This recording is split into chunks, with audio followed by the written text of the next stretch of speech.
पढ़ी बोलूं। हेलो, कृष्णा भी आ गया। बाकी लोग क्या छुट्टी मना रहे हैं क्या, लंबा लंबा। ज्योति नहीं आती है, बाकी लोग नहीं आते हैं, छुट्टी मना रहे हैं लग रहा है। Let us start. हम लोग स्टार्ट करते हैं। नई यूनिट शुरू हो रही है, एनर्जी वाली।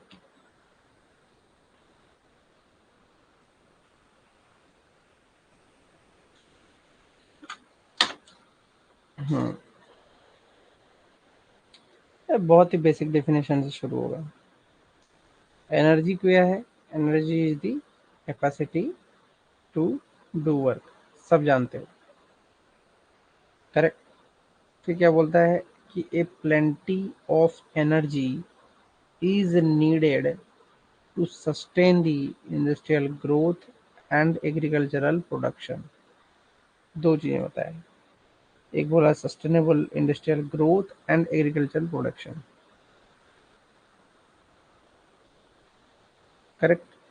अभी सस्टेनेबल, सस्टेन क्यों बोला है? सस्टेन इंडस्ट्रियल ग्रोथ मीनिंग क्या होता है कि इंडस्ट्री जो सेटअप होना है उसके लिए एनर्जी का रिक्वायरमेंट काफी ज्यादा है। जैसे मैं बात करूँ कोई भी इंडस्ट्री में, फूड प्रोसेसिंग हो, ठीक है, वुड मेकिंग हो, कोई भी इंडस्ट्री हो, इसमें क्या चाहिए तुमको? एनर्जी का स्रोत होना मैंडेटरी है, ठीक है। एग्रीकल्चरल प्रोडक्शन भी उसी हिसाब से वहाँ पे काम आता है। एनर्जी उसमें भी लगती है क्योंकि ट्रैक्टर चलाना है, तुम्हारा सीड्स को सो करना है, अलग अलग चीजें करना है, तो लगेगा एनर्जी भाई। फिर क्या आता है इसमें? क्लासिफिकेशन। क्लासिफिकेशन क्या बोलता है? It is broadly classified into क्या? कन्वेंशनल एनर्जी,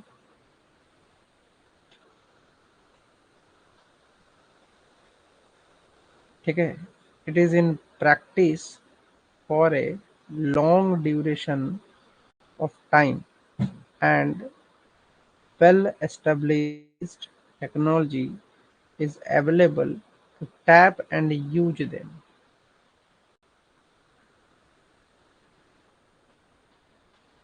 ठीक है। It is in practice for a long duration of time.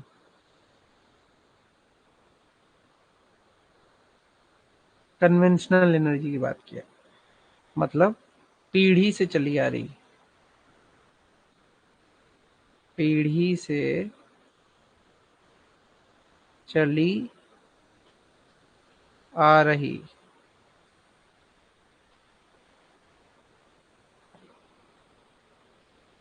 जो एनर्जी है उसको हम क्या बोलते हैं? कन्वेंशनल एनर्जी सोर्स बोलते हैं, ठीक है। And well establish technology is also available to tap and use them. एक तो वो बोला गया है कि ये जो एनर्जी है ये पुरानी है, पीढ़ी दर पीढ़ी से ये एनर्जी को यूटिलाइज किया जा रहा है, इसका तुम्हारा शोषण किया जा रहा है। बट क्या इसका शोषण बिना टेक्नोलॉजी के होगा? नहीं, टेक्नोलॉजी यहाँ पे भी चाहिए। कोल या ऑयल के लिए आजकल तुम क्या हाथ से खुदाई करते हो? नहीं ना, क्या लगाते हो? ड्रिलिंग मशीन वगैरह लगाते हैं उसको ड्रिल करने के लिए, करेक्ट। तो in this case we need coal, oil, natural gas, hydro power, nuclear power etcetera, ठीक है। इन सब को कन्वेंशनल एनर्जी सोर्सेस में डाला गया है, ठीक है, ताकि पीढ़ी दर पीढ़ी है, सीधी बात है।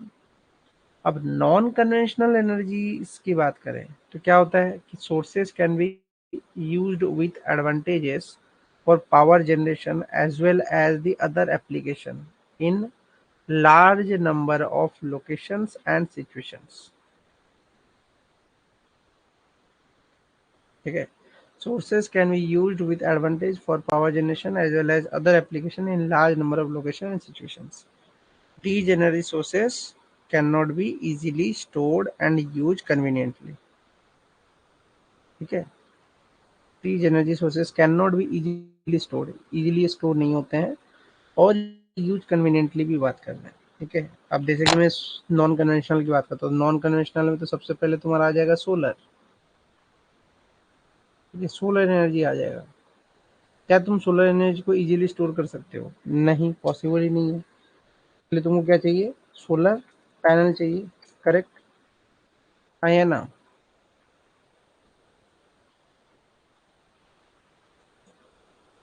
क्या क्या पूछने लगता है ये?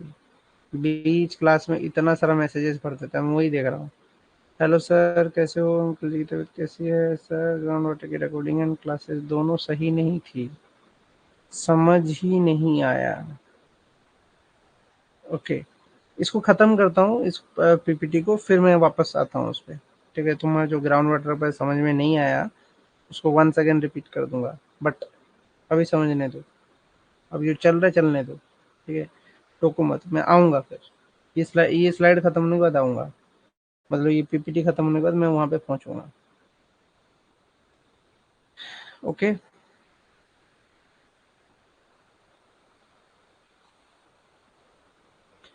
तो ये सिंपली बोला ऊर्जा क्या है। तो अगर मैं बात करता हूँ बेस्ड अपॉन द नेचर, यहाँ पे वो बात करता है based upon the nature, energy sources are classified as, पहली बात तो रिन्यूएबल। नेचर के हिसाब से क्या है? रिन्यूएबल एनर्जी, जो कि इनएग्जॉस्टिबल है। रिन्यूएबल एनर्जी जल्दी एग्जॉस्टिबल नहीं होता है। वहां पे था पीढ़ी दर पीढ़ी, टाइम के हिसाब से, यूजेबिलिटी के हिसाब से, यूजेबिलिटी के पीरियड के हिसाब से। यहाँ पे क्या है तुम्हारा? टोटली बेस्ड है नेचर और एनर्जी के सोर्सेस पे। तो रिन्यूएबल एनर्जी जो है वो ऐसे सोर्स से पैदा होता है जो कि बार बार रिन्यू हो सकता है। ठीक है, इनएग्जॉस्टिबल होगा एंड आर रिन्यूड, रिन्यूड होता रहेगा। ठीक है, बाय नेचर इटसेल्फ। तो solar, wind, tidal, hydro and biomass, ये सब के सब क्या है? एग्जाम्पल है। ठीक है, are few examples. So non renewable energy sources are exhaustible within a definite period of time depending upon its usage। तो सही बात है, इसको तो बताने की जरूरत नहीं, बहुत ही सिंपल सेंटेंस दिया है। लेकिन हम जो पढ़ना चाहते हैं, ठीक है, जो हमको कॉन्सेप्चुअली जानना चाहिए, वो क्या जानना है हमको? सोलर एनर्जी के बारे में जानना जरूरी है। ठीक है, क्योंकि ये क्या है? नॉन कन्वेंशनल एनर्जी है एक तो, दूसरा रिन्यूएबल भी है। नॉन कन्वेंशनल रिन्यूएबल दोनों ही है। कौन? Solar energy. तो सोलर एनर्जी के बारे में जानना जरूरी है। तो सबसे पहले तुम देख सकते हो कि सोलर एनर्जी में क्या बोल रहा है कि the three relevant bands ranges along the solar radiation spectrum are ultraviolet 1, visible par 2 and infrared 3। ठीक है, of the light that reaches the earth's surface, infrared radiations makes up 49.4% of, while visible light provides 42.3% only।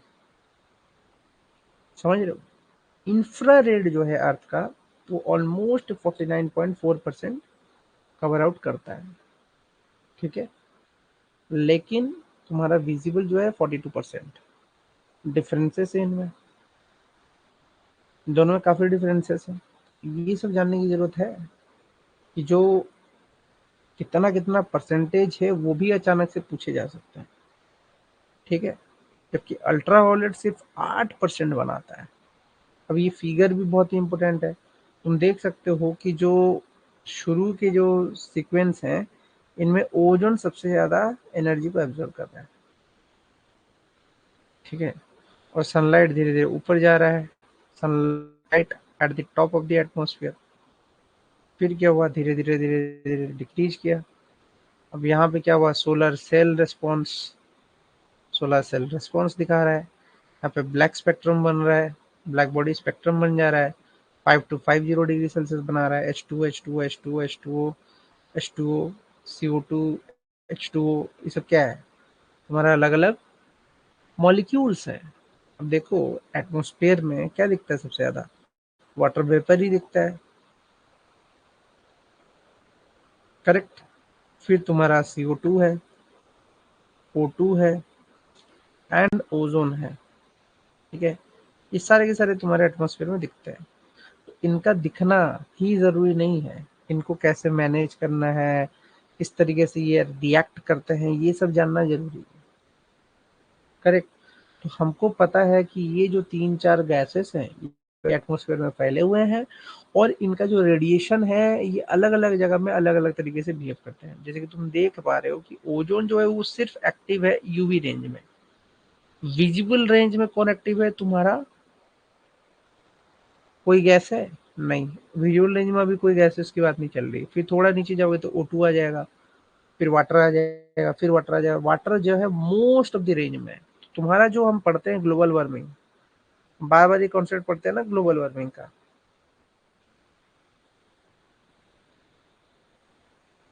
जहां पे water vapour आया है ना, वहां पे तुम देखना सोलर इरेडियंस कम हो जाता है। इरेडियंस मतलब वापस जाना, इरेडियंस कम हो जा रहा है। स्पेक्ट्रल इरेडियंस जो है वापस, जो रोशनी जा रही है उसकी बात चल रही है, वो कम हो जा रहा है। क्यों? क्योंकि वाटर वेपर ट्रैप कर दे रहा है।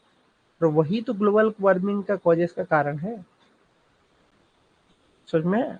यही है, इसी चीज के बारे में वो समझाना चाहते हैं यहाँ पे। फिर इसमें थोड़ा बहुत कहानी आता है विंड एनर्जी का, एक और रिन्यूएबल एनर्जी जिसको हम बोलते हैं विंड एनर्जी। तो विंड एनर्जी का भी काम है, ठीक है। तो विंड एनर्जी का भी बढ़िया काम है यहाँ पे। तो विंड एनर्जी क्या है? Result from the air in motion. तो wind energy is a form of solar energy, सही बात है। सोलर एनर्जी हीटिंग होगा, तुम्हारा प्रेशर डिफरेंस क्रिएट होगा, और वंस प्रेशर डिफरेंस क्रिएट होगा तो प्रेशर डिफरेंस क्रिएट होने की वजह से तुम्हारा विंड इधर से उधर मूव करेगा, और विंड वंस मूव करेगा तो टरबाइन को रोटेट करेगा, एंड AC जनरेटर का कॉन्सेप्ट आएगा, एंड योर बिजली पैदा हो जाएगा। इसमें कोई बड़ी बात नहीं है, ठीक है। तो विंड टरबाइन जो है that converts the kinetic energy in the wind to mechanical energy. ये तो बहुत ही सिंपल कॉन्सेप्ट है, ये तुम जानते भी, बचपन से देखते भी आ रहे हो, ये सब words you know it very well, ठीक है। फिर क्या आता है तुम्हारा कि जनरेटर। जनरेटर जो है वो मैकेनिकल पावर को इलेक्ट्रिसिटी में कन्वर्ट करेगा, यही जो मैकेनिकल पावर बनेगा उसको इलेक्ट्रिसिटी में कन्वर्ट कर देगा। फिर ये mechanical power can be utilise directly for specific task, इसको स्पेसिफिक टास्क के लिए भी यूज कर सकते हो। For pumping water, pumping water के लिए भी यूज कर सकते हो। Electricity, electrical energy can be generated by wind energy by utilising the kinetic energy of the wind, सही बात है, ठीक है।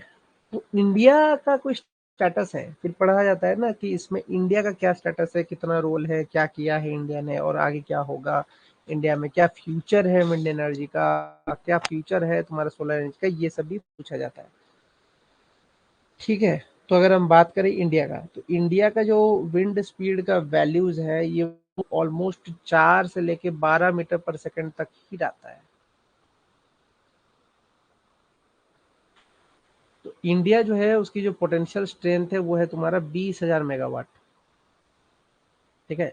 अब उसमें भी क्या है कि speed, wind speed increases with height. Wind speed जो है वो इंक्रीज करता है हाइट के साथ, ठीक है। They have traditionally been measured at a standard height of 10 meter, where they are found to be 20 to 25% higher than surface. Wind speed increases with height, increase करता है हाइट के साथ। ट्रेडिशनली मेजर होता है, स्टैंडर्ड हाइट इसका 10 metre होना चाहिए, और जो फाउंड होते हैं 20 से 25% हायर होना चाहिए सरफेस से, ठीक है। अब इसमें आता है कि तीन फैक्टर, थ्री फैक्टर है that determines the output of the wind energy. Output को मेजर करने के लिए क्या चाहिए हमको? पहले तो विंड स्पीड चाहिए, दूसरा चाहिए cross section of the wind swept by the rotor, ठीक है, रोटर के सॉफ्ट करने के लिए क्रॉस सेक्शन चाहिए। फिर क्या आता है? Efficiency of the rotor transmission generator, efficiency भी देख सकते हैं हम इसमें, कितनी एफिशिएंट है, ओके। तो ये सारे फैक्टर जो हैं ये विंड एनर्जी कन्वर्टर में काम आते हैं। This is the most important formula, तुम इसको देख सकते हो।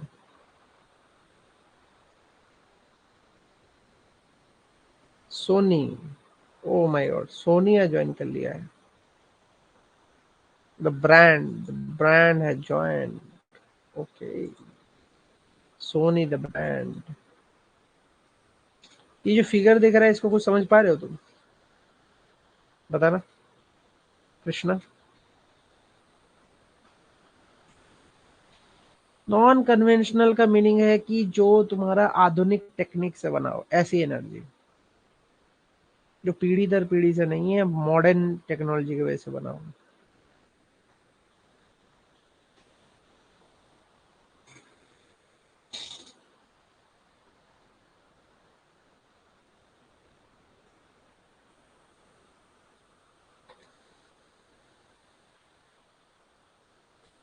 पहले इस प्रॉब्लम के बारे में बताओ, क्या ये जो कॉन्सेप्ट लिखा हुआ है ये तुमको समझ में आ रहा है या नहीं आ रहा है?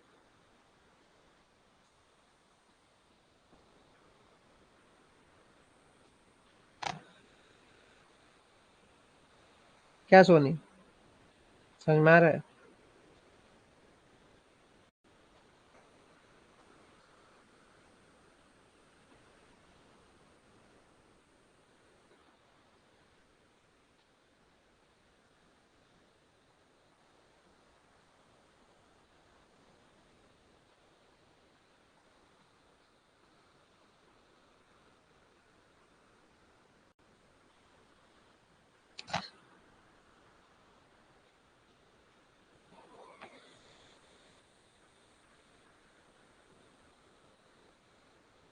है या ना?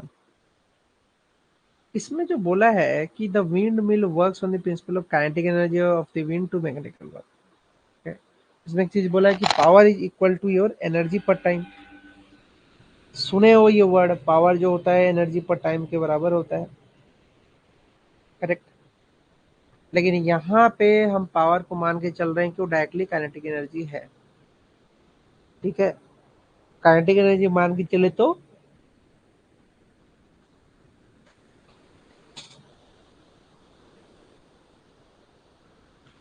हमारा यहाँ पे आ जाएगा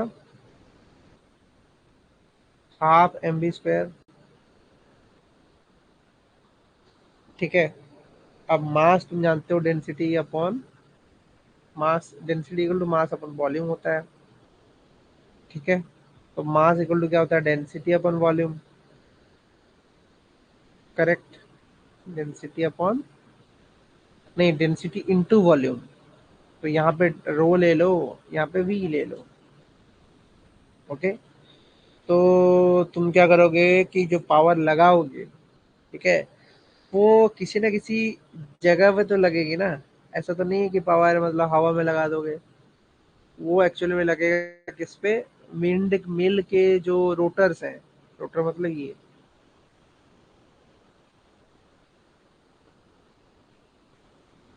ये लगे रहते हैं ना, इनका एरिया ऑफ क्रॉस सेक्शन की बात चल रही है। ये एरिया ऑफ क्रॉस सेक्शन को मल्टीप्लाई करते हुए तुम पूरा इक्वेशन को बनाओगे।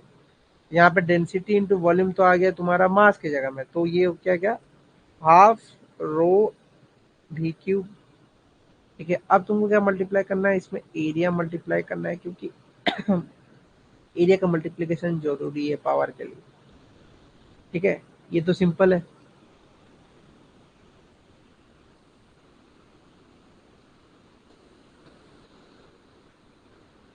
बस हमको पता है कि जो एरिया होता है वो पाई आर स्क्वायर होता है, एरिया क्रॉस सेक्शन है तो क्रॉस सेक्शन तो पाई आर स्क्वायर ही होगा। अगर हम सिलेंडर मान के चलें तो इसका क्रॉस सेक्शन ये होता है, इसको क्रॉस सेक्शन माने तो इसका एरिया जो होगा पाई आर स्क्वायर होगा। तो पाई आर स्क्वायर होगा तो यहाँ पे पाई 4/(d²). पूरा फॉर्मूला जो है इसमें फाइनली जनरेट होके आ जाता है।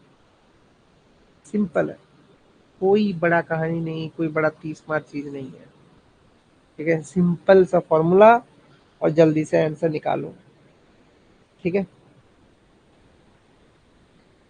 हाँ, तो ये लिखा हुआ है, that you can see, formula और ये सब चीजें लिखा हुआ है, इसको पढ़ो अच्छे से क्या लिखा हुआ है। ये वही चीज है, फॉर्मूले पे लिखा हुआ जो था उसी चीज को वापस से मेंशन किया है। आया समझ में? ये चीज दिख रहा होगा, फॉर्मूले में जो लिखा था उसको डायरेक्टली यहाँ पे मेंशन कर दिया है। Power is directly proportional to V cube, power is directly proportional to D square, power is directly proportional to is यार is a area cross section. समझ में आया या नहीं आया ये वाला point?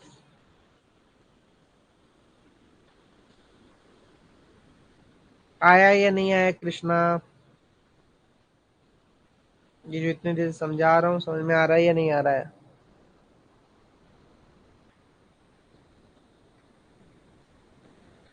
Clear?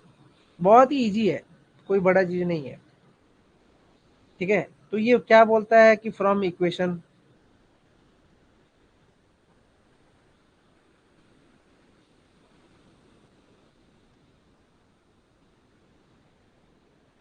from the equation it is found that small increase in the velocity of the wind, there will be a marked change in the power of the wind। Simple सी बात है। क्यों? क्यों फॉर्मूला में यही लिखा है ना, वी क्यूब ए लिखा हुआ है, तो वी मतलब वॉल्यूम टाइम्स, तो ना वॉल्यूम अगर चेंज हो गया, उतना अगर वेलोसिटी चेंज हो गया, वॉल्यूम उतना अगर वेलोसिटी चेंज हो गया, ठीक है, तो बहुत ज्यादा पावर में चेंजेस भी आएगा, क्योंकि वेलोसिटी क्यूब है। ठीक है, अब वो पूछा यहाँ पे question, doubling the diameter of a rotor increases the power of the wind to 4 times, है ना, क्योंकि वो सामने आता है मल्टीप्लाई के। Doubling the wind velocity increases the power up to 8 times पड़ जाएगा। वेलोसिटी तो दिया है 8 टाइम्स, डबलिंग मतलब 2 बना दो।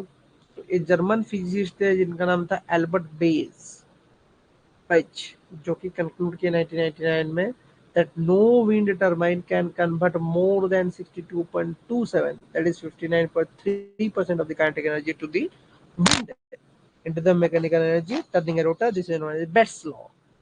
Betts law यही चीज है इसमें कि कोई भी अगर एनर्जी का स्रोत हो विंड से, विंड टरबाइन से निकला हुआ, तो वो इससे ज्यादा नहीं कर सकता है। यही चीज वो बता रहे हैं। क्लियर? समझ में आया? नीचे समझ में आया ये वाला?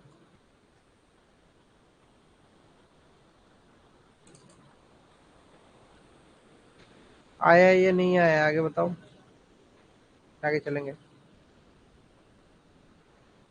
ये जर्मन फिजिसिस्ट ने दिया है ये स्टेटमेंट, हमारा स्टेटमेंट नहीं है। कोई प्रूवन स्टेटमेंट भी उन्होंने इंस्ट्रूमेंट्स पे डाल के बनाया होंगे।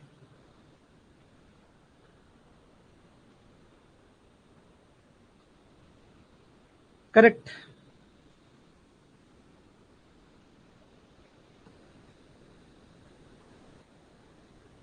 अब बात आता है कि वहां पे तो हमने निकाल के कुछ कम करके दिया, ठीक है, लेकिन अगर थियोरेटिकली बात है, थियोरेटिकली अगर हम कुछ बोलने जाए तो theoretically maximum power efficiency of any design of the wind turbine is 0.59।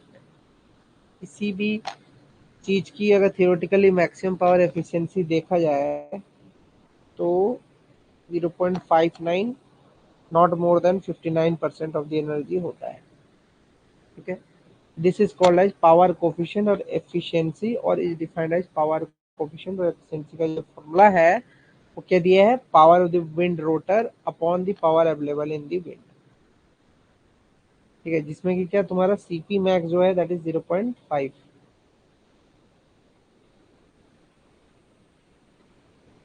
ठीक है, also wind turbine can not operate at maximum limit, maximum limit में भी नहीं दौड़ा सकते उसको। ठीक है, और सीपी जो है एक यूनिक वैल्यू है, CP value is unique to each turbine type and is a function of speed that the turbine is operating. ठीक है, सीपी मैक्स मतलब जो विंड का जो वैल्यू है उसमें सीपी जो है मैक्सिमम 0.59 ही एफिशिएंसी से काम कर सकता है, इससे ज्यादा नहीं काम कर पाएगा। थियोरेटिकली इतना ही होना चाहिए, कम पड़ रहा है बट थियोरेटिकली इतना ही होना चाहिए पावरफुल। ठीक है, तभी हम आगे बढ़ सकते हैं। अब यहाँ पे एक फॉर्मूला और ऐड हो गया, जिसको हम बोलते हैं थियोरेटिकली क्या, थ्योरेटिकली तुम्हारा देख लो वापस से, theoretical maximum power efficiency, CP लिख देते हैं।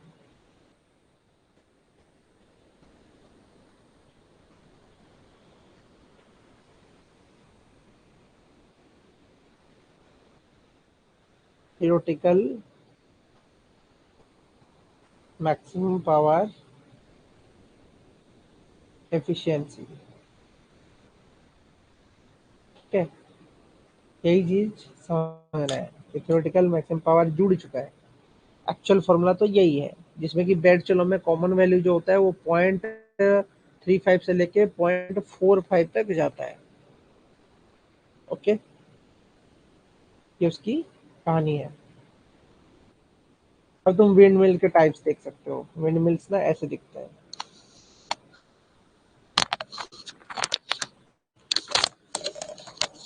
ठीक है। अब इसमें दोनों को देख के ना एक डिफरेंस बताओ मेरे को लिख के कि इन दोनों के बीच में ना क्या डिफरेंस है, horizontal axis turbine and vertical axis wind turbine.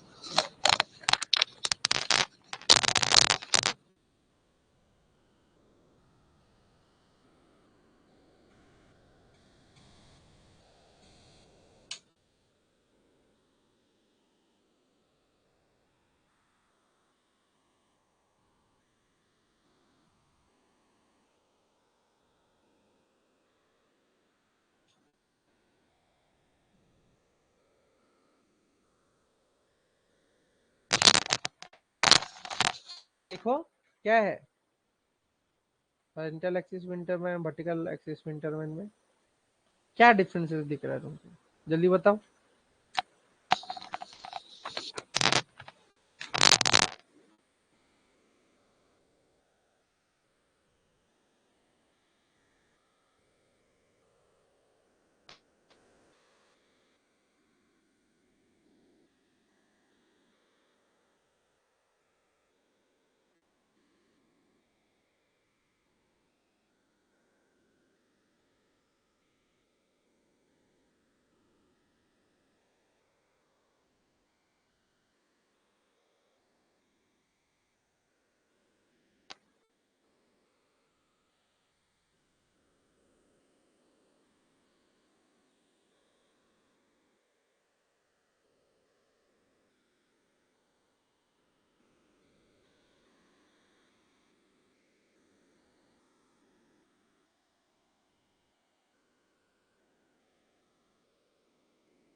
अरे देखो यार, सिंपल है।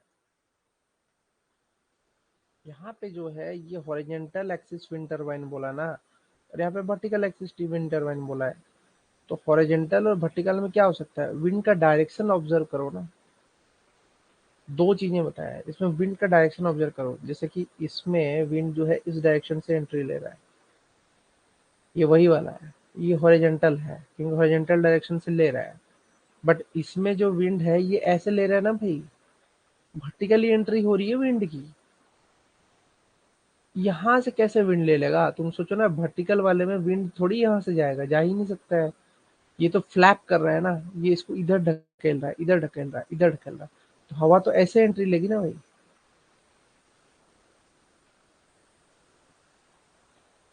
समझे, ये डिफरेंस है। वर्टिकल और हॉरिजॉन्टल में ना यही डिफरेंस है, ये चीज तुमको आना चाहिए।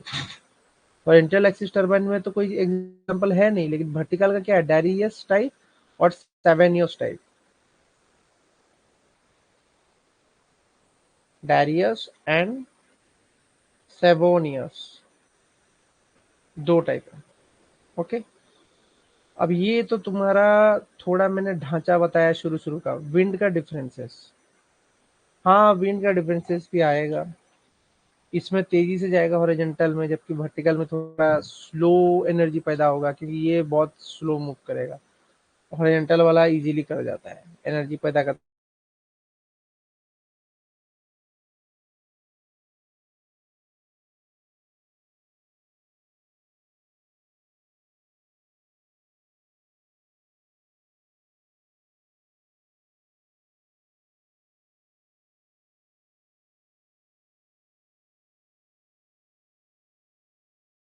वाटर वाला यही है ना, ये वाला है कि नहीं देखना होगा।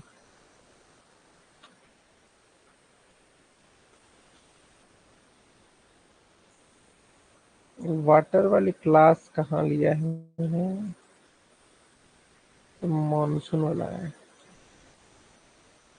क्या चाहिए तुमको?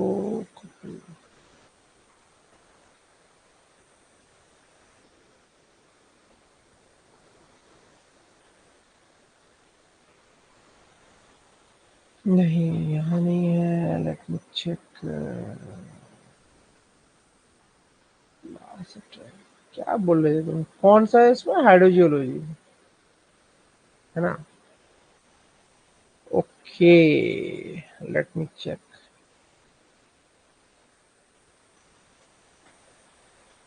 तुमको ये चीज पढ़ना है ना?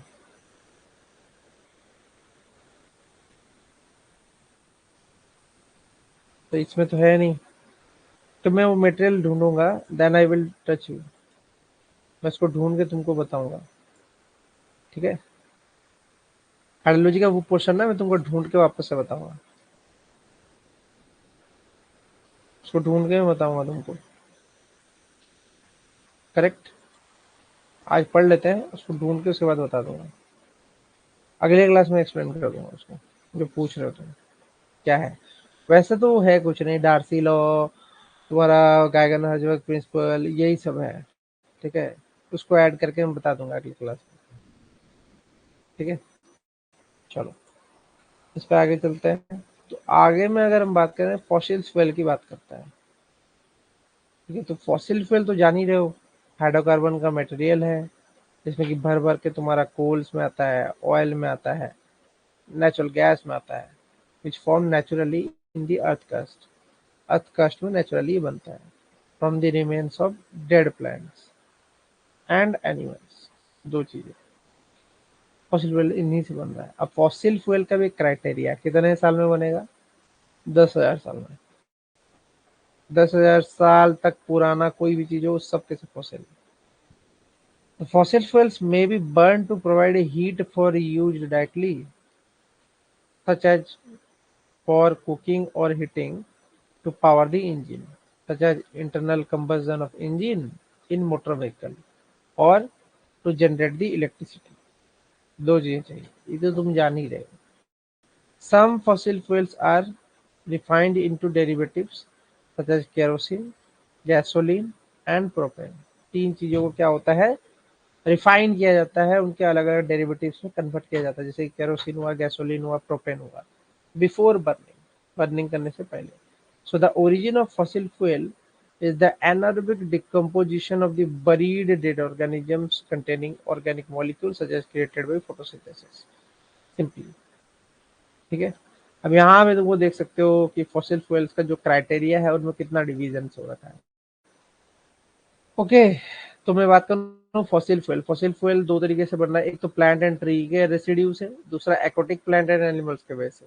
तो पी एंड क्यू दोनों का क्या करते हैं, पहले मिल जाने के बाद एक का डिस्ट्रक्टिव डिस्टिलेशन करते हैं, एक का फ्रैक्शनल डिस्टिलेशन करते हैं, ठीक है? डिस्ट्रक्टिव डिस्टिलेशन में क्या होता है कि गैसेस प्रोडक्ट्स और सॉलिड प्रोडक्ट रेसिड्यू जो होता है वो बनता है, जबकि फ्रैक्शनल डिस्टिलेशन में solid residue and gases product बनता है, ठीक है? अब तुमको जैसे यहाँ पे ये पी क्यू दिया है ना, तो पी में तुम कुछ भी भर सकते हो, पेट्रोलियम भर सकते हो, कोल भर सकते हो, कोल भर सकते हो, पेट्रोलियम भर सकते हो पी में। इस तरीके से क्यू में कोल है, पेट्रोलियम है, पेट्रोलियम है, कोल है, यही भर सकते हो क्यू में। कोल दोनों में कॉमन है, ठीक है? देन कम्स गैसेस प्रोडक्ट में भी वही निकलेगा, पेट्रोलियम गैस, कोल गैस, कोल, गैसोलीन, यही सब वगैरह निकलेगा। तो इस तरीके से तुम ये चार्ट बना के ना अपना नोट्स को कंप्लीट कर सकते हो कि इससे ये रिएक्ट करने से ये बनता है। ठीक है, तो इससे थोड़ा आसानी भी हो जाएगा तुमको, पढ़ने में तुमको आसान भी लगेगा कि हाँ सर हमने बनाया था, उसमें ये चीजें बताया है और ये चीजें हैं। ठीक है, तो fossil fuel consist of deposits of once living organism, कोई भी लिविंग ऑर्गेनिज्म पहले मौजूद था उसके रिमेनिंग से बना हुआ है। So the organic matter take centuries to form, इसका जो ऑर्गेनिक मैटर है इसको समय लगने में, बनने में ही बहुत समय लग जाता है। तो फॉसिल फ्यूल्स का जो प्रिंसिपल्स है consist of carbon and hydrogen, इनमें कार्बन एंड हाइड्रोजन जैसे कि पहले ही बता चुका हूँ, इनमें कार्बन एंड हाइड्रोजन हाई मात्रा में, और क्योंकि बॉडी हमारा कार्बन हाइड्रोजन से बना हुआ है। तो there are three types of fossil fuels जो कि यूज हो सकते हैं, coal, oil and natural gas, जो हम यूज करते हैं। ठीक है, तो अगर कोल की बात करें तो कोल कौन सा फॉसिल फ्यूल है, जो कि तुम्हारा dead remainings of plants and animal से बना हुआ है। ठीक है, और इसको समय भी लगा है, over million of years by the decay of the land vegetation. When the layer are compacted and heated over the time, deposits are turned into coal. ठीक है, ये तुमको पता होना चाहिए।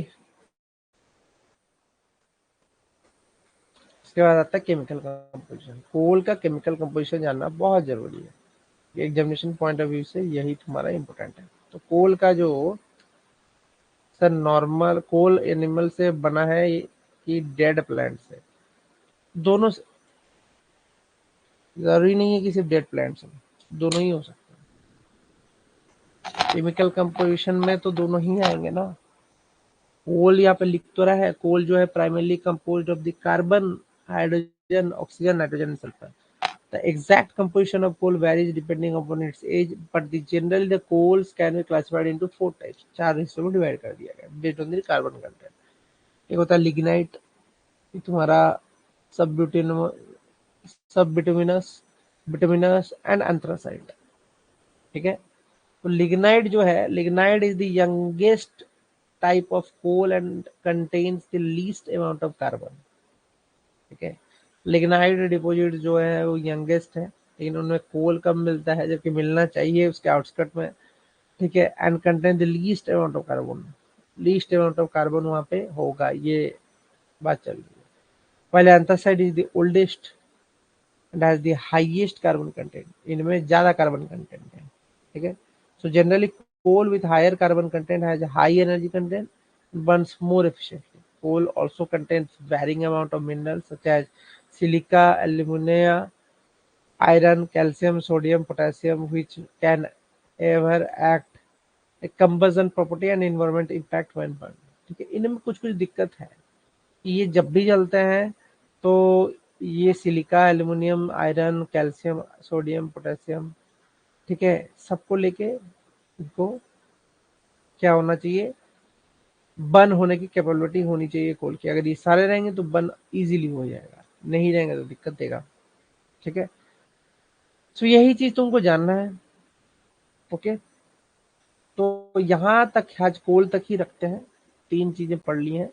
नेक्स्ट क्लास में तुम्हारा जो है तुम्हारा हाइड्रोजियोलॉजी, हाइड्रो चीजों के बारे में जो बचा कुचा पोर्शन है जो तुमको कट गया था शायद वीडियोस में, उसको एक बार वापस समझा के उसको रैप अप कर देंगे। ठीक है, फिर इसमें बहुत सारे प्रॉब्लम्स है, न्यूमेरिकल्स है, वो सब कराना पड़ेगा। ठीक है, तो अभी पहले इसका बेसिक्स जान लो कि क्या क्या है। वो बेड चलो पे क्वेश्चन आता ही आता रहता है, इसीलिए वो क्वेश्चन डाल रखा है। ठीक है, ताकि तुम लोग देख सको और बना सको। ठीक है,